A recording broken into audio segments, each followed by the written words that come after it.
বিরতির পর আবারও স্বাগত সংবাদে। মান্দাই আরডি ব্লকের অধীন বিনান কোবরাপাড়া থেকে অভিচরণ বাজার পর্যন্ত যে রাস্তা, সেই রাস্তা নির্মাণের একাধিক অভিযোগ উঠেছে এলাকার মানুষের কাছ থেকে। কোথাও 300 মিটার, কোথাও 400 মিটার, কোথাও 500 মিটার পর পর কিন্তু সেই জায়গায় কোনো কাজ করেনি ঠিকাদার, যার কারণেই বর্ষার এই প্রাক মুহূর্তে সামান্য বৃষ্টিতেই রাস্তা চলাচলের অযোগ্য হয়ে পড়েছে, খানাখন্দে ভরে রয়েছে এবং ঝুঁকি নিয়ে কিন্তু রাস্তা পারাপার হচ্ছেন এলাকার মানুষ।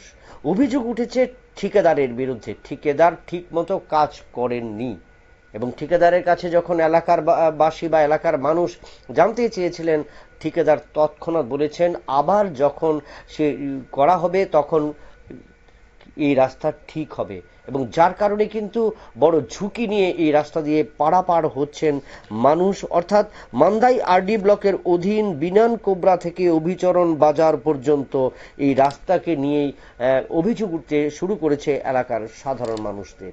আমরা শুনে নেব কি অভিযোগ রয়েছে এলাকার মানুষদের।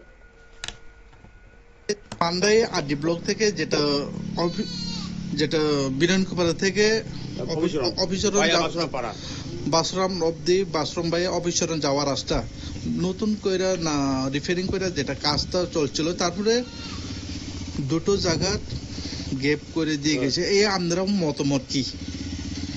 আমরা তো যে সময় কাজ করতেছি এই সময় আমরা জিজ্ঞাসি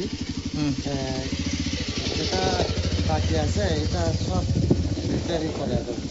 তারা কাছে এটা অন করতে পারে না, আমরা বাজেটে নাই এরকম। কেন বাজেটে নাই হলো? যদি যেটা বাজেটটা যদি নাই হইলো তারপরে এই কাজটা কেন করছে? এই কাজটা কেন করতে পারছে না? এটাই তো আমরা মনে মনে চিন্তা করতেছি।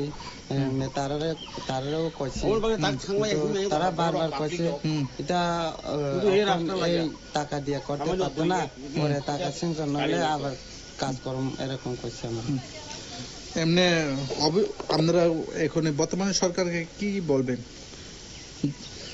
সরকারে তো যে বিভিন্ন জায়গাতে বর্তমানে সরকার যেটা বিভিন্ন গ্রাম অঞ্চলে ফিস পানীয় জল সুবিধা করে দিচ্ছে, রাস্তাঘাট সুবিধা করে দিচ্ছে, যে সুবিধাটা যেটা সরকারের নামগুলি খারাপ করার জন্য। আমরা শুনলাম সংশ্লিষ্টদের বক্তব্য, তাদের অভিযোগ। ঠিকাদার বলেছেন পুনরায় যদি সেক্ষেত্রে বরাদ্দ ধরা হয় সেক্ষেত্রে এই রাস্তা মেরামত করা হবে, না হলে কিন্তু এভাবেই চলতে হবে।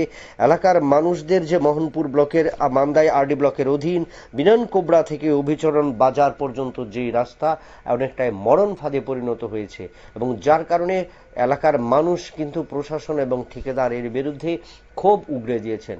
এখন দেখার বিষয় সে বিষয়ে প্রশাসন কতটুকু দায়িত্ব পালন করবেন এবং এলাকার মানুষদের যে অবস্থা, যে নাজেহাল অবস্থায় রয়েছেন, সেখান থেকে তারা কবে উত্তরণের পথ খুঁজে পান। আবারও নিয়ে নিচ্ছি একটা ছোট্ট বিজ্ঞাপন, বিরতির সঙ্গে থাকুন।